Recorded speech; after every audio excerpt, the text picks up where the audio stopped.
Tá aí, moçada, tamo aí para mais um react. Hoje vamos voltar a reagir a um canal aqui, controverso, mas que tem bastante engajamento e que tem alguns vídeos que a gente pode fazer discussões interessantes. Canal Elementar. Hoje nós vamos reagir a um vídeo que está intitulado Por que a classe média está desaparecendo? Tá? Eu já estou há algum tempo a fim de reagir a esse vídeo, porque eu acho que é um assunto que dá pano para manga. Tá?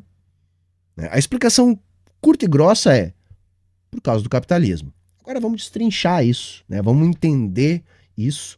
Talvez esse vídeo nos ajude a compreender essa máxima. Então, bora lá, sem mais enrolação, bora pro vídeo.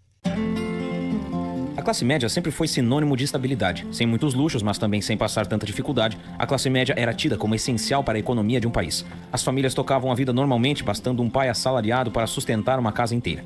Só que hoje, isso praticamente não existe mais. Tocar a vida normalmente ficou caro e muito difícil. Hoje, a classe média enfrenta muitas dificuldades financeiras, lutando simplesmente para pagar contas básicas.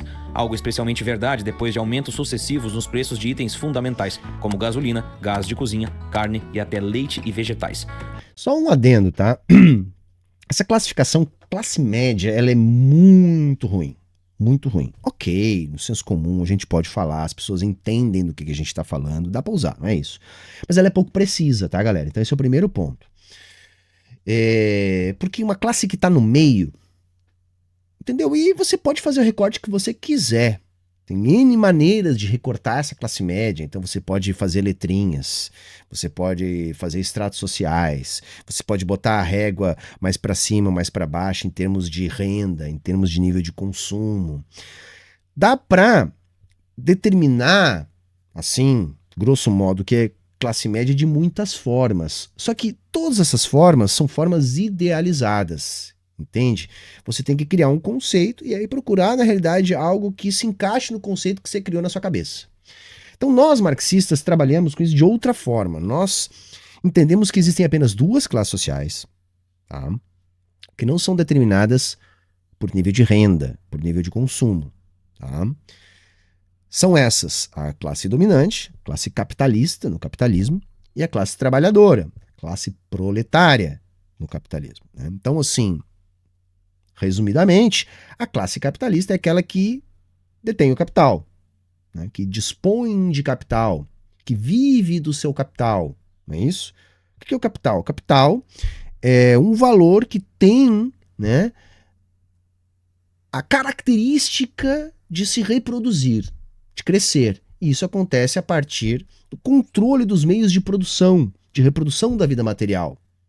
Ou seja, controlam aquilo que vai determinar o funcionamento das relações materiais de produção.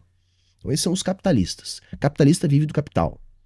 Entende? Do outro lado, você tem o trabalhador. O trabalhador vive do trabalho. O capitalista vive do trabalho dos outros. O trabalhador vive do seu trabalho. Dentro dessas classes sociais, que são antagônicas, porque aquilo que é bom para o capitalista não é bom para o trabalhador, né? Isso está implícito na própria dinâmica do que é uma coisa e do que é outra. Nós temos as franjas de classe, entendem? Então, por exemplo, dentro dos capitalistas, você pode ter a alta burguesia, os grandes capitalistas, você pode ter a baixa burguesia. Tá? Indivíduos que vivem do capital, que têm poder político, mas não conseguem manipular a grande política, não conseguem determinar os fluxos de concentração de capital tanto quanto aqueles que têm mais capital. Dentro da classe trabalhadora, também existem as franjas de classe. Dentre estas, você vai encontrar a chamada pequena burguesia, que é o que a gente pode identificar como classe média na sociedade. Entende? Então, a pequena burguesia, ela é classe trabalhadora, então ela vive do seu trabalho, porém ela tem uma posição na hierarquia social capitalista de vantagem em relação aos trabalhadores mais precarizados, tendo um pouco mais de nível de consumo, tendo um pouco mais de acesso à justiça burguesa, então tem mais direitos. E a função da pequena burguesia no capitalismo é ser correia de transmissão da ideologia da burguesia para a classe trabalhadora, porque ela está dentro da classe trabalhadora. Então Então ela convive com a classe trabalhadora. Porque um outro ponto importante quando a gente vai falar de classe social é compreender que classes sociais distintas não ocupam o mesmo lugar do espaço, a não ser que uma esteja servindo a outra. Ou uma esteja sendo servida pela outra. O que eu quero dizer com isso, classes sociais não convivem nos mesmos espaços sociais em igualdade hierárquica. Agora, a pequena burguesia convive em alguns espaços com a maior parte da classe trabalhadora, que sempre é a parte mais precarizada. Entende? Então, a pequena burguesia é aquilo que a gente chama de classe média. O que a gente pode identificar na sociedade como essa pequena burguesia? Ora, pequenos comerciantes, né, donos de pequenos negócios, profissionais liberais, funcionários públicos, administradores do capital do burguês, né, gestores dos interesses do capital, assalariados. Então aí nós vamos ter a pequena burguesia. E essa pequena burguesia também é bastante ampla. A gente tem desde pequenos burgueses com alto poder de consumo, que você pode chamar de classe média alta, se você quiser, a pequenos burgueses com menos poder de consumo, que você pode chamar de classe média baixa, se você quiser. Tá? E, de fato, ela vem desaparecendo. Eu acho que o exemplo mais flagrante e didático são os Estados Unidos da América, que estão implodindo com a classe média. A classe média forte sempre representou o país mais desenvolvido. A gente pode ver nos países que têm mais qualidade de vida dentro do capitalismo, são justamente os países onde tem mais classe média. Não é isso? Os melhores países do mundo para se viver, do mundo capitalista, não são os países necessariamente mais ricos, como por exemplo Estados Unidos, que dos países ricos deve ser o pior país do mundo para se viver, ou um dos piores, com certeza. Os melhores países para se viver são aqueles países onde a classe média é maior, né? Então a gente vai lembrar das mais bem acabadas, se é que isso é possível, sociais-democracias da Europa. Então nós vamos falar de Suécia, de Noruega, de Dinamarca, de Alemanha, de, sei lá, Islândia, Finlândia, Suíça nem tanto, mas enfim, são esses os locais onde nós vamos ter uma classe média maior. Então, esse sempre foi o termômetro para o desenvolvimento de uma nação, né? A pujança dessa dita classe média. Só que nós temos que entender o seguinte, não é o que o capitalismo produz. Empregos classe média tendencialmente são destruídos conforme ao avanço da lógica do capital. Nós vamos ter esses casos na Europa, especificamente, né, de estados de bem-estar social, se desenvolvendo num período de Guerra Fria, onde era necessário, por parte do capitalismo, oferecer uma resposta à melhora da qualidade de vida do campo soviético. Do fim da União Soviética para cá, essa necessidade se desfez. E a gente está vendo um processo dentro da Europa onde, permanentemente, desde então, acontece uma implosão desse estado de bem-estar social. Onde esse modelo político está cada vez mais concentrado. Já há na Europa uma periferia, né, muito determinada. Quais são os países onde ainda se tem um pouco mais de qualidade de vida e mesmo nesses já não se tem aquela qualidade de vida e você tem flagrantemente já constituído uma periferia da Europa. Países submetidos à lógica daqueles que têm uma economia mais dinâmica. Então você tem uma realidade, por exemplo, da Alemanha na Europa, né, que é a base de sustentação do euro, porque o euro foi formatado em cima do marco alemão. Você tem a França, que devido ao tamanho da sua economia ainda consegue ter uma participação no produto da Europa mais significativa e, portanto, tem uma fatia maior do bolo do euro, né? E depois você vai ter daí para baixo, chegando até casos mais graves como o leste europeu, como Grécia e coisas do tipo, né? A gente tem um caso à parte. A Inglaterra, que não aderiu ao bloco do euro até mesmo para não perder a sua soberania monetária. Perfeito? E, de fato, não havendo a necessidade de manutenção de uma classe média por causa da Guerra Fria, tá? Tendencialmente o capitalismo faz o seu trabalho, que nós vamos discutir aqui ao longo do vídeo, que é o trabalho de implodir a classe média. O fato é que o salário não acompanhou o aumento de preço que se viu em praticamente tudo ao nosso redor, mergulhando as pessoas em contas cada vez mais profundas, mas sem dinheiro para conseguir respirar. Todos esses aumentos no custo de vida, juntamente com o fato de que o salário médio praticamente estagnou desde 2012, fizeram com que a classe média perdesse cada vez mais espaço e poder de compra. Atualmente existem diferentes classificações de classes sociais, que levam em conta desde itens de conforto e grau de instrução até renda familiar. Em um ponto... Todas elas são arbitrárias, tá? Um outro dado que eu quero trazer para vocês é o seguinte. Os liberais gostam de dizer que os salários, eles são pautados pela produtividade do trabalho. Já há muitos anos que a produtividade cresce e os salários se mantêm estagnados, tá? Então, isso também contribui para a implosão da classe média. Bastante discutido é justamente quem exatamente é a classe média. De maneira geral, a gente fala que classe média é a que fica no meio entre os ricos e os pobres. Um artigo do Pew Research Center demonstra que nos Estados Unidos a disparidade financeira entre os americanos de classe média e os de alta renda vem aumentando há décadas. Já por aqui a situação é ainda pior. Segundo a FGV, o número de brasileiros que vivem na pobreza basicamente triplicou no final de 2020. Só de agosto daquele... Por que será? Por que será, né, gente? Por que será? O capitalismo tende à concentração. Para isso é muito didático os relatórios que a Oxfam faz, mostrando que os níveis de concentração da riqueza no capitalismo são brutais e crescentes. Tá?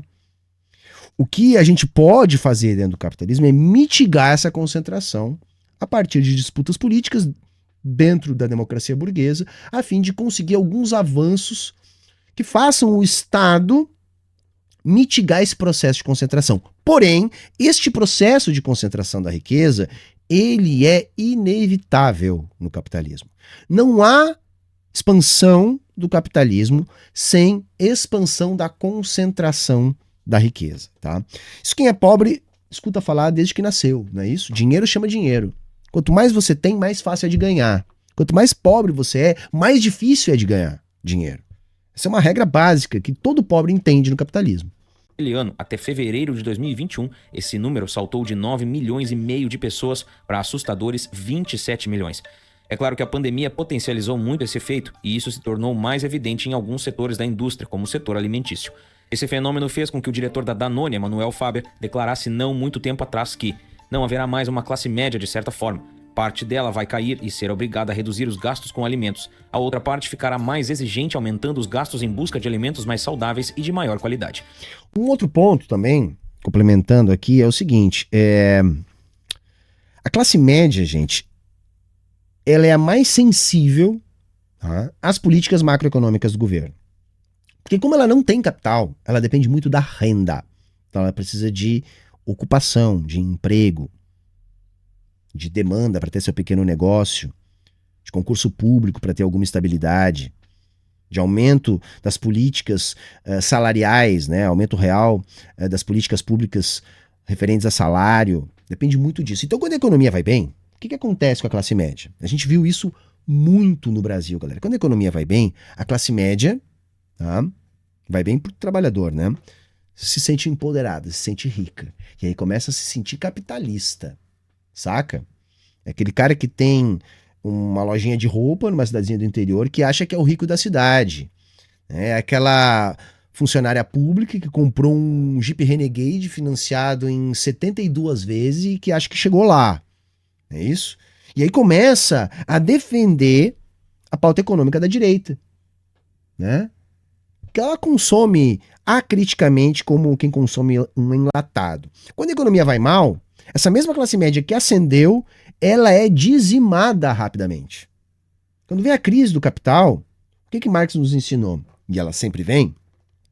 Os capitalistas mais fracos são incinerados.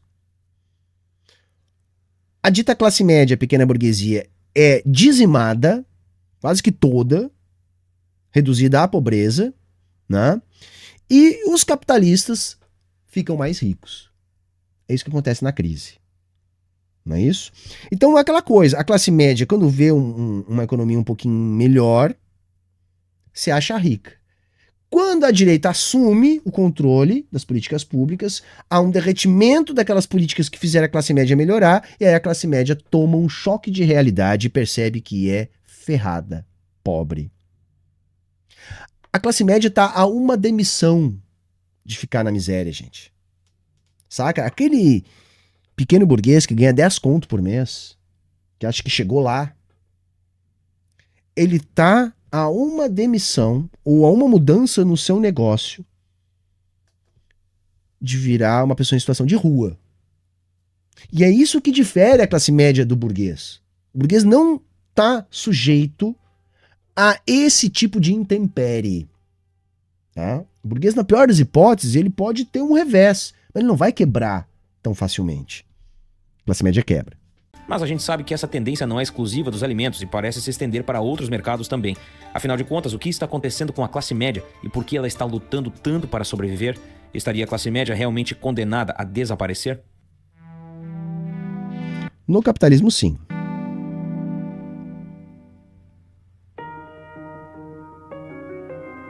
O termo classe média não tem exatamente uma definição universal, já que muitos críticos e teóricos divergem a respeito das condições de vida que uma pessoa precisa ter para ser considerada parte dela.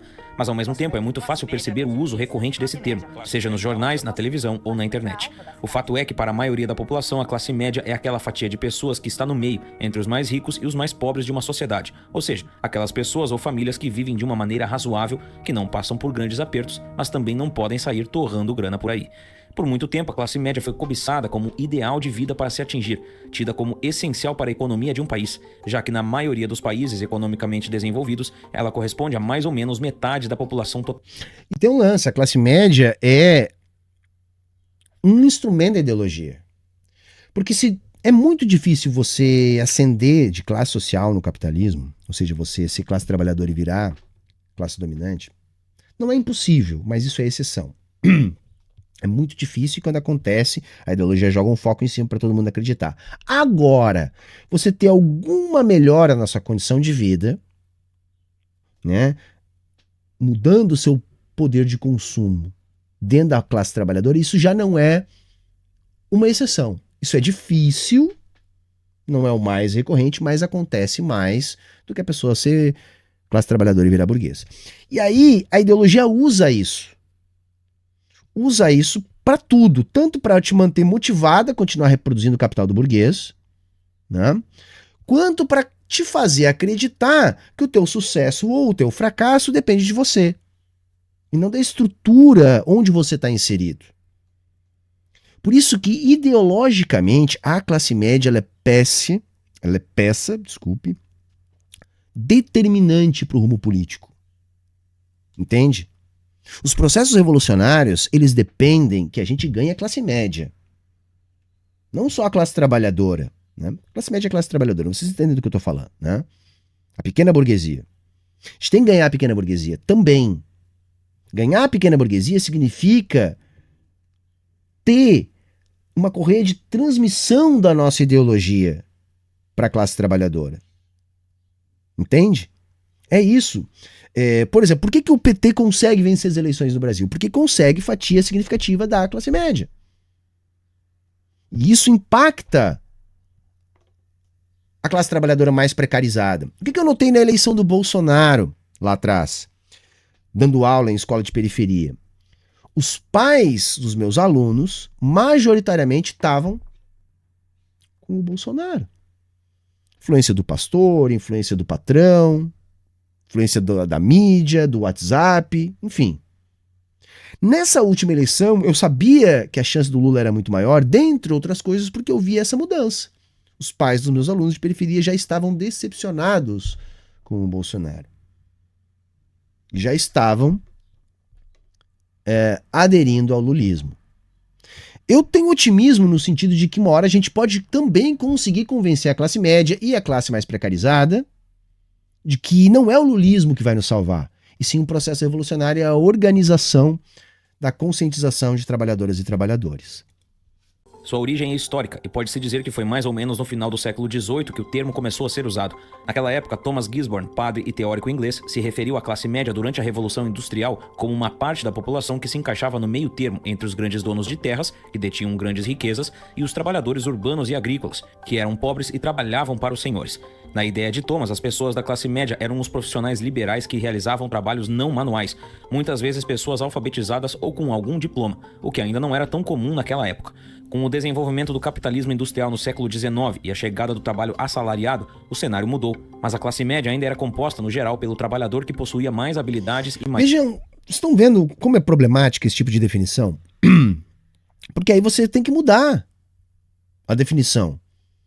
Né? Por isso que eu digo, quando a gente determina, né, as classes sociais e faz uma categorização a partir do que a realidade nos informa, encontrando os elementos estruturantes, né, dessas ferramentas de análise social, a gente não precisa ficar divagando sobre o que é a classe média. A coisa fica muito mais concreta pra gente. Maior grau de educação formal, o que permitia que ele aproveitasse um padrão de vida acima da média, se comparado ao trabalhador de fábricas, que enfrentava horas exaustivas de trabalho mal remunerado. A evolução do capitalismo e o surgimento de novos postos de trabalho trouxe os chamados empregos de colarinho branco, aqueles que não produzem ou botam a mão na massa, mas organizam e coordenam os outros trabalhadores e suas atividades de produção. Gestores dos interesses do capital. Algo conhecido hoje como gestão. Para alguns sociólogos da década de 50, esses eram reconhecidos como a nova classe média. A definição de classe média não é estática, muito menos bem delimitada. Ao longo das décadas, conforme as relações de trabalho e produção foram se modificando, surgiram novas interpretações e análises a respeito do termo. Em 2021, um levantamento feito pelo Instituto Locomotiva detectou que a classe média encolheu no país, impulsionado pela pandemia, saindo de 51% em 2020 para 47% em 2021, empurrando mais de 4,9 milhões de brasileiros para a classe baixa. É que tem uma coisa, galera, assim, o que é a tendência do capital? Você vai cada vez abocanhando mais áreas da vida que vão sendo mercantilizadas. Isso implica em privatizações. Você vai tirando o Estado da jogada. O funcionalismo público é local da pequena burguesia. Você vai eliminando esses postos de trabalho. As empresas, pequenos negócios, que é onde também sobrevive a dita classe média, a nossa pequena burguesia. Com a tendência da concentração do capital, você vai formando oligopólios, entende? Então, esses pequenos capitalistas ou pequenos burgueses tendencialmente vão sendo engolidos pelos grandes capitalistas. E aí você substitui aquele pequeno burguês que era dono do negócio por um gestor do grande negócio, ou alguns gestores do grande negócio, e aquele que antes tinha o seu pequeno negócio agora vai ter um trabalho proletarizado. Então a tendência de concentração da riqueza no capital é a mesma tendência capaz de acabar com a classe média. Isso está acontecendo, gente, tá? No estudo foram consideradas pessoas de classe média aqueles que têm renda per capita mensal entre R$ 667 e R$ 3.755. Mas apesar... Péssimo, tá, gente? Tentar classificar por renda é péssimo. Péssimo, tá? Você pode escolher onde é que você vai botar ali a divisão deliberadamente, né? E não é assim que a coisa funciona. A renda per capita ser um dos principais parâmetros utilizados para medir as classes, ele não é o único. Acesso à educação, saúde e condições de moradia e emprego também são alguns indicadores importantes nos dias de hoje. Cidades brasileiras como São Caetano do Sul e Florianópolis, por exemplo, concentram maior renda e, consequentemente, melhores condições de vida.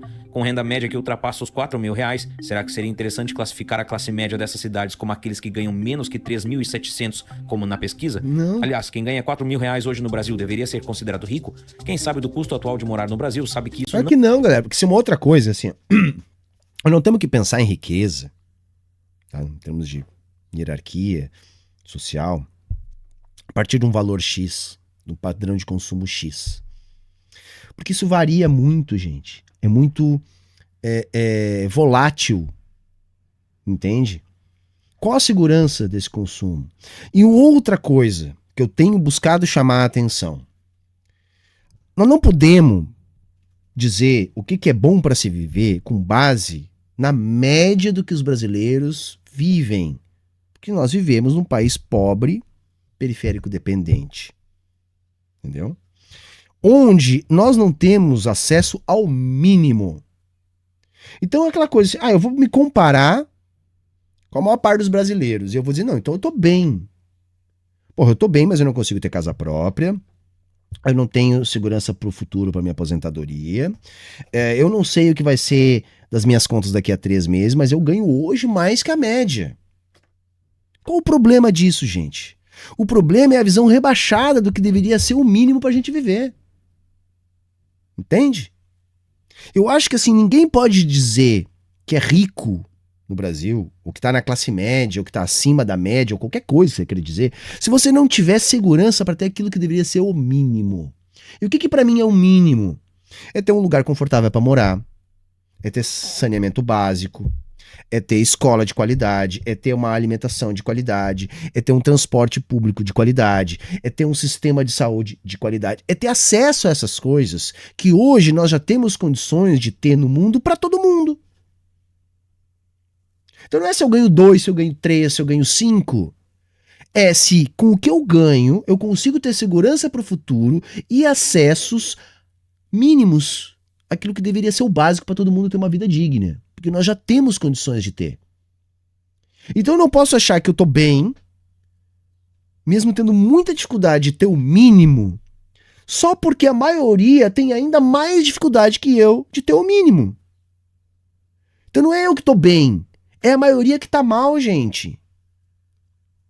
Saca? É essa ambição que a gente tem que ter. Como assim? Eu não sou um privilegiado por poder ter folga no sábado e no domingo. Eu não sou um privilegiado por fazer 3 refeições por dia sem ter que me preocupar se eu vou ter o que comer. Eu não sou um privilegiado pelo fato de eu poder frequentar a escola, ter um trabalho. Eu não sou um privilegiado por poder passar 1 mês de férias por ano na praia. Isso não é privilégio. Isso não pode ser privilégio. Isso tem que ser o mínimo. Então, se você se acha privilegiado por ter o mínimo, tá errado. Nós temos que lutar para que a maioria também tenha esse mínimo. Entendem? Esse é um dos problemas desse tipo de classificação para a classe média. Não faz muito sentido.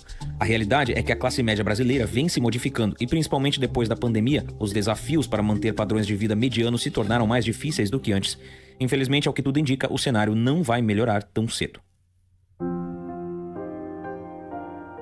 A classe média do Brasil tem enfrentado dias difíceis e seu poder de compra já não é mais tão forte assim, se considerarmos os anos de crescimento econômico que o país viveu entre 2003 e 2009, onde quase 30 milhões de brasileiros ingressaram na nova classe média. O aumento do salário mínimo e a formalização da economia do país e o boom das commodities foram os propulsores de bons resultados que o Brasil conseguiu alcançar. As mudanças sociais e econômicas vivenciadas nesse período aumentaram a competitividade com os demais países, o que facilitou uma abertura financeira e comercial, além do combate à inflação. O boom da economia possibilitou a ascensão social de milhares de famílias e, consequentemente, elevou o poder de compra e consumo de muita gente. Mas com a crise mundial de 2008 e o período de instabilidade política que o Brasil vivenciou e, de certa forma, vivencia até hoje, os indicadores de bem-estar econômico começaram a apontar problemas que poderiam abalar a instabilidade financeira de muita gente. Bom, foi exatamente o que aconteceu. Não dá pra desprezar o fator imperialismo aí, gente, tá? Porque tem uma parada que é o seguinte. As economias centrais, os países ricos do capitalismo, não podem deixar as suas periferias, as suas áreas de influência, né, ascenderem economicamente. Porque se isso acontecer, serão novos concorrentes. Então a geopolítica global da centralidade do capitalismo faz pressão política, faz lobby, e, em última análise, pode chegar a fazer guerra, golpes de Estado, para impedir que processos de desenvolvimento econômico continuem. O Brasil foi vítima disso. Tá? No capitalismo, só se desenvolvem, sem processos revolucionários, aqueles países que há interesse do grande capital em haver desenvolvimento. Por questões políticas pontuais, geopolíticas, tá? Pode ser aí o caso de Taiwan, do Japão, Singapura, Coreia do Sul, são exemplos desse tipo aí, tá?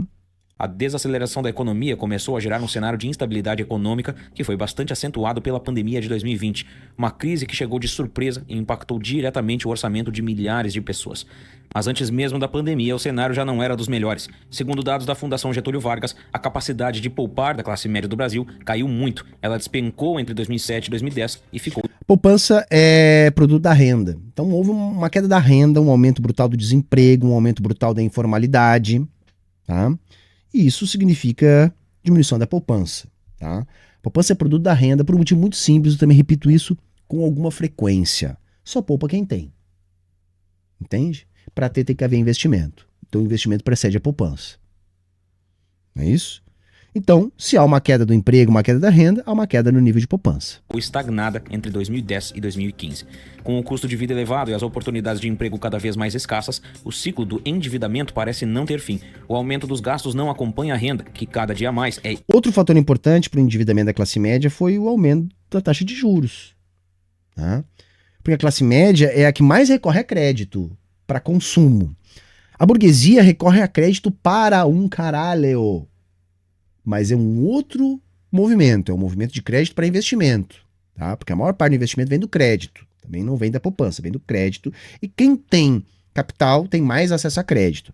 O que eu estou falando é que a classe média, a pequena burguesia, ela acessa crédito para consumo, para manter o seu padrão de vida, entende? É a classe média que financia celular, televisão, máquina de lavar, carro, apartamento, entende?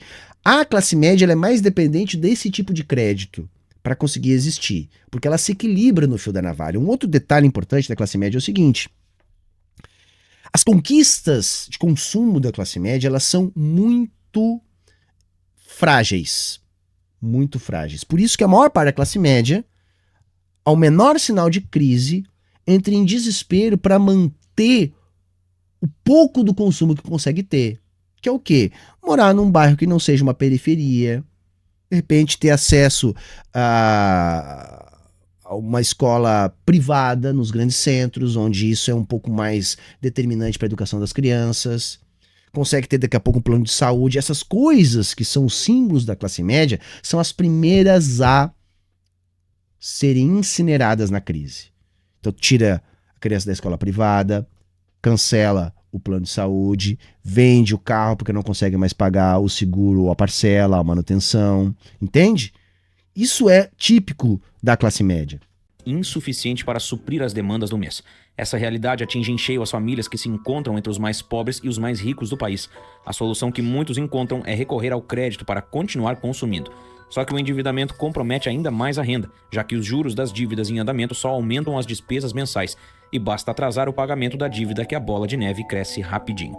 O cenário brasileiro é comparável ao de outros países subdesenvolvidos, como a África do Sul, onde as despesas mais básicas, como alimentação e vestuário, equivalem a quase 1/3 dos gastos nos lares da classe média. Na teoria, os preços de bens e serviços básicos deveriam acompanhar o percentual de renda da população. Na prática, a história é outra. Sabemos que o salário mínimo brasileiro está bem distante de ser considerado suficiente para uma família sobreviver de maneira razoável. Segundo a pesquisa nacional da Cesta Básica de Alimentos divulgada em 2022, o salário mínimo necessário para atender uma família de 4 pessoas deveria ter sido de R$ 6.400.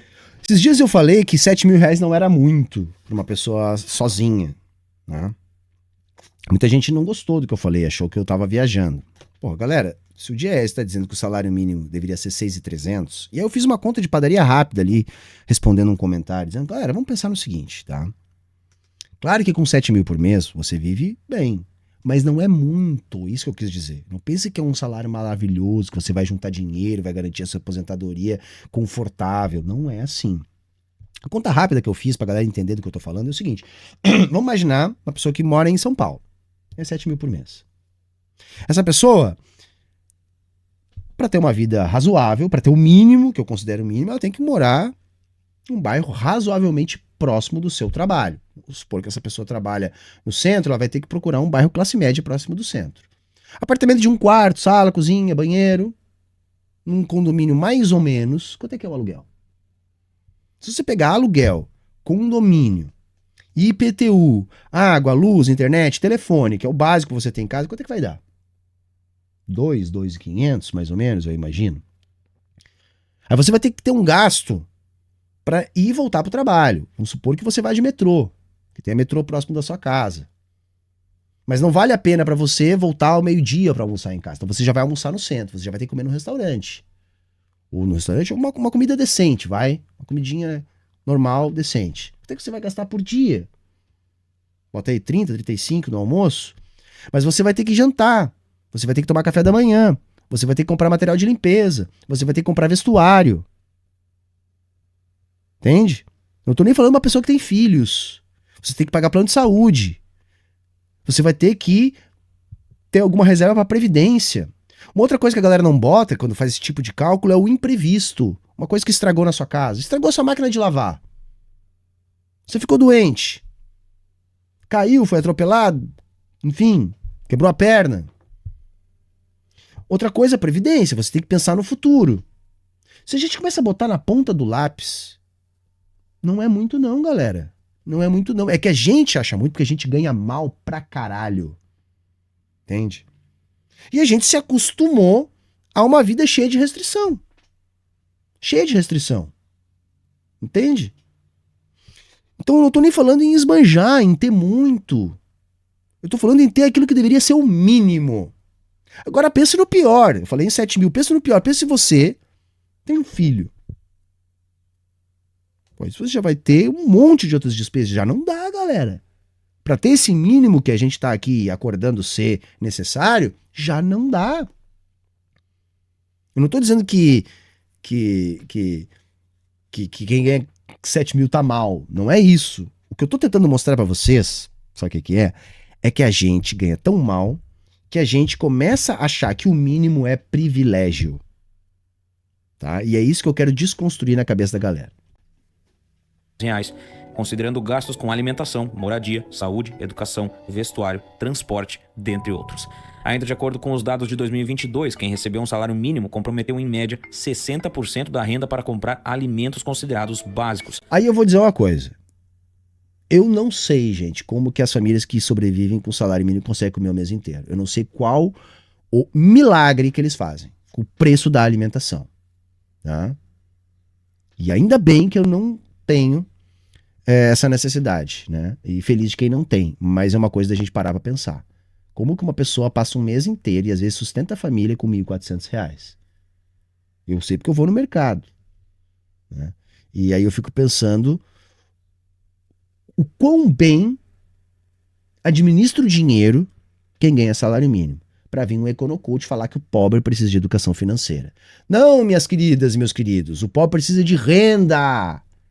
Porque se tem alguém que sabe administrar o dinheiro, é a pessoa que vive com o salário mínimo. Eu sempre fico imaginando, já pensou, primo rico? Agora você vai começar a vida ganhando salário mínimo. Não dura uma semana o dinheiro na mão dele. De nenhum desses econocoaches. Então, para mim, é flagrante. Quem administra bem o dinheiro é quem passa o mês inteiro com salário mínimo. Ou seja, mais da metade do salário vai embora só no mercado, algo que deveria suprir todos os gastos de um mês inteiro. Mas diante do cenário dramático que a população brasileira vivencia, esse parece ser apenas o começo da crise que a classe média vai vivenciar nos próximos anos.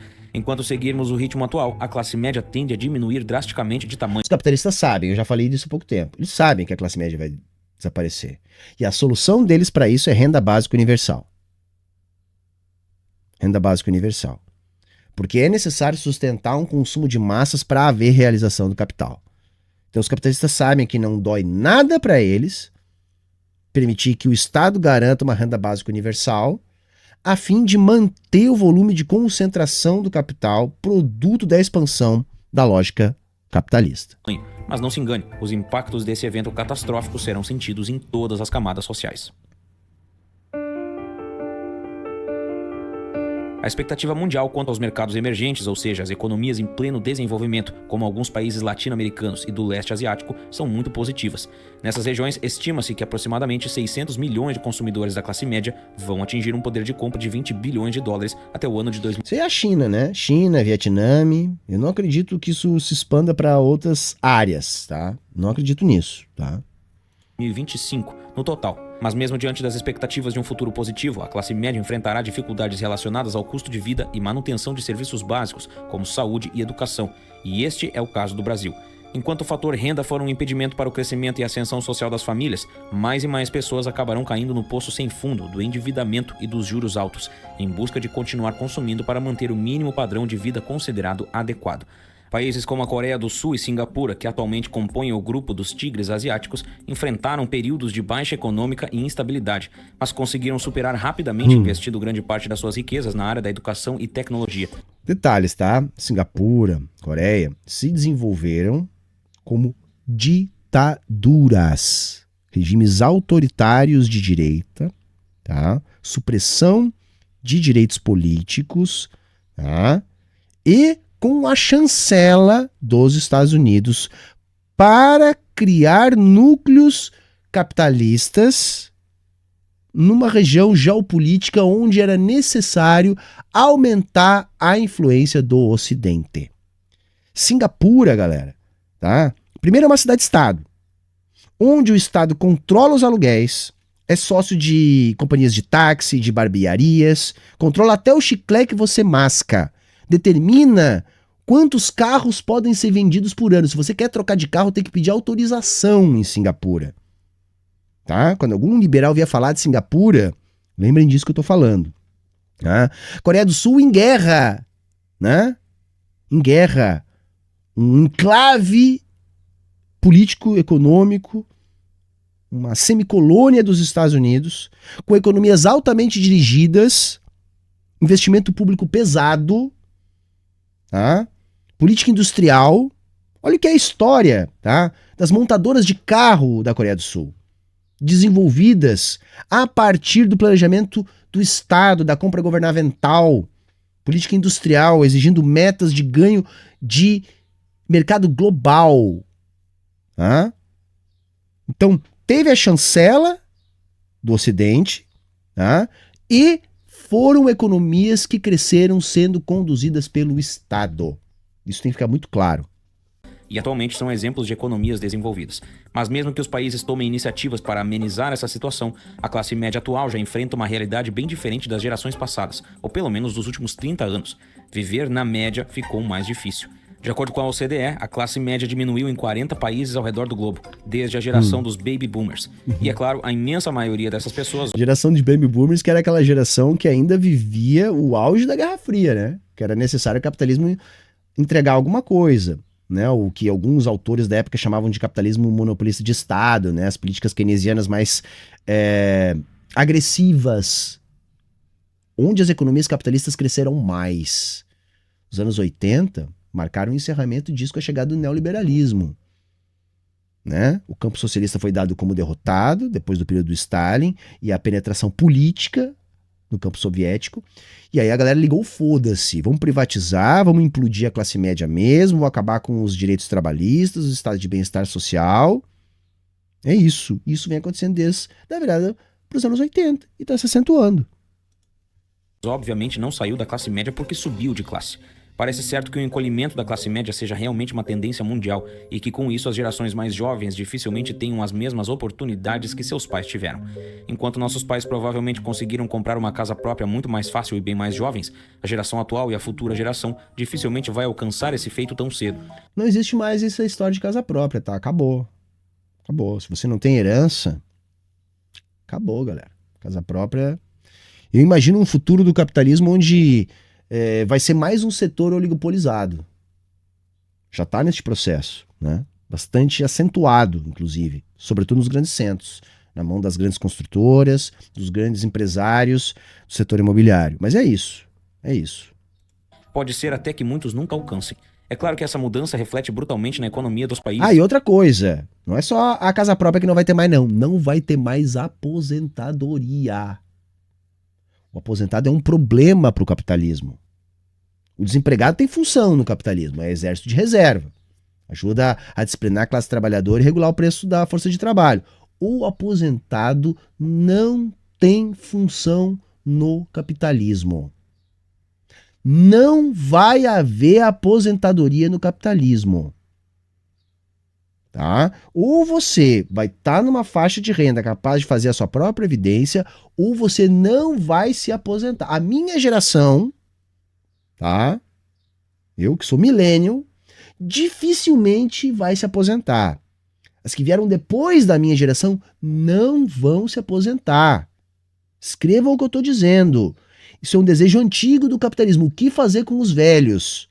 Os capitalistas, se pudessem pegar os velhos que não são capitalistas, ou seja, que não sobrevivem do trabalho dos outros, que precisariam trabalhar para sobreviver, para o capitalismo, o ideal era não ter essa gente. É matar os velhos mesmo. É isso, tá? Não vai ter aposentadoria. principalmente aqueles que ainda não atingiram o seu desenvolvimento pleno, já que a classe média representa uma boa fatia da população economicamente ativa em uma economia saudável. Mas é fato que o futuro da classe média ainda é incerto e pouco previsível, já que na maioria dos países os avanços tecnológicos e as novidades do mundo do trabalho imprimem mudanças a todo momento. O que é certo é que a falta de investimentos em áreas estratégicas como educação e tecnologia podem e vão comprometer o desenvolvimento econômico desses países a longo prazo. Eu acho massa essa a solução liberal. Não, vamos investir em educação. Ah, mas aí precisa do Estado. Ah, não, mas o Estado não pode investir. Ah, vamos investir em ciência e tecnologia. Bom, então precisamos do Estado. Não, mas o Estado não pode gastar. Tá entendendo? São falsas soluções, gente. São falsas soluções. Por isso que a gente tem que tomar o Estado. A gente tem que tomar o Estado. E sem dúvidas colocar cada vez mais gente da classe média na pobreza. Me diz aí o que você acha dessa tendência e o que você acha que vai acontecer com a classe média. Comenta aqui abaixo e dá uma olhada no que o pessoal tá falando. É isso aí, e assim nós vamos encerrando. Eu já disse o que eu acho. Diz você aí embaixo também nos comentários o que você acha. Hã? Pra mim é revolução ou barbárie. Pra mim é revolução ou não vai ter aposentadoria, não vai ter classe média. Vai ter vida humana no planeta. Beleza? Então tá, gostei, o papo é sempre bom. Quando a gente reage aqui a esse tipo de conteúdo. Espero que vocês tenham gostado também. Chegou até aqui? Comenta aqui embaixo. Vai lá, dá essa força e deixa teu like. Te inscreve no canal se não é inscrito ainda. E cogita apoiar aqui o nosso conteúdo, nossa manutenção da programação. Valeu? Era isso hoje. Tchau, tchau e até a próxima.